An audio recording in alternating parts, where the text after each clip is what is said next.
Hello ဒီနေ့တော့တီးလင်ကနေမြန်မာရဲ့ခက်ဆင်စင်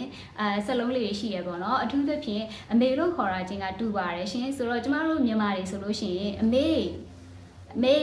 ကျမတို့ကတော့အတန်ကမြန်နေပေါ့နော်အမေအဲ့လိုမျိုးခေါ်တာပေါ့နော်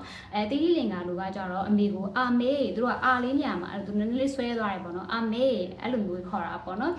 ပြီးတော့ဒီမှာမောင်လေးတင်းမမတွေရှိလားမသိဘူးဆိုတော့မောင်လေးလို့ခေါ်တာလည်းစကားအတန်လေးကခက်ဆင်စီပေါ့နော်မြန်မာလိုကြတော့ကျမတို့က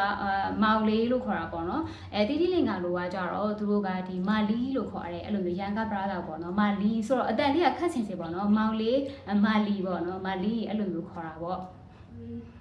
တီတီလင်္ကာလို့ပူတယ်နဲ့ဒီအေးတယ်ဆိုတဲ့စကားလုံးလေးနှလုံးကိုကျွန်မ sharing ထပ်လုပ်ပေးပါမယ်ရှင်တကူကတခုခုကဒီဟင်းကပူတာပဲဖြစ်ပြီပေါ့နော်ကော်ဖီကပူတာပဲဖြစ်ဖြစ်ရာသီဥတုကပူတာပဲဖြစ်ဖြစ်အဲ့ဒါကြလို့ရှိရင်ကိုကပြောလို့ရတယ် rasne